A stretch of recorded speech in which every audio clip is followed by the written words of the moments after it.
So I saw this Father's Day post that said, real heroes are men who go to work every day for their kids. Years ago, I would have shared that opinion. I would have thought, that's honor. That's what love looks like. Now I think that's exactly the lie that's killing us. Here's what nobody wants to admit. We built a culture that measures a parent's love by how much suffering they can endure. We convinced entire generations that trading their dreams for a 401k is noble instead of tragic. Well, our kids are watching. They did the math. College debt plus entry-level wages plus housing costs equals a life sentence. So they're doing something radical. They're refusing to join the game. The older generation calls them lazy. They're not lazy. They're awake. They're starting businesses before they can drive. They're creating content. They're finding ways to work that don't require selling their souls to companies that'll lay them off over Zoom. Look, I spent years as a software engineer. Good money, respected career, the whole thing. But I kept climbing this mountain. And one day I realized this mountain doesn't lead anywhere.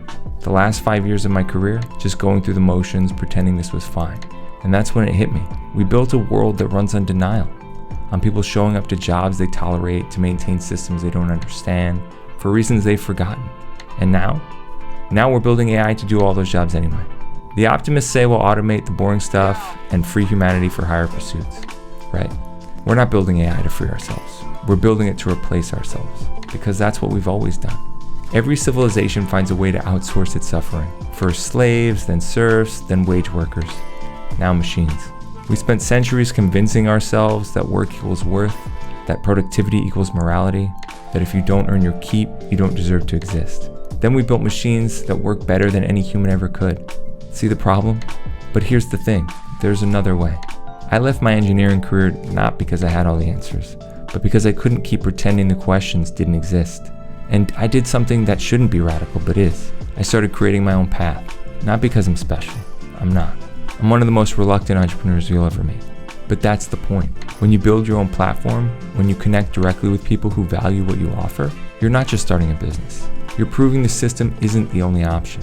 Every creator who makes a living outside the traditional path is evidence that we don't have to accept the story we've been sold. So where does that leave us? Two futures.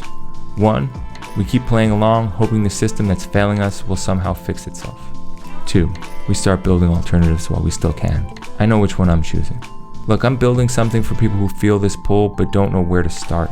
It's about finding your voice without feeling like you have to perform or pretend to be someone else. It's for people who want to use their voice to make a positive impact in the world. If you're tired of waiting for permission to create something real, comment my voice. Tell me what's holding you back, what you're afraid of, what you wish existed. Because I'm building this for people like us, people with something to say who are still finding their way.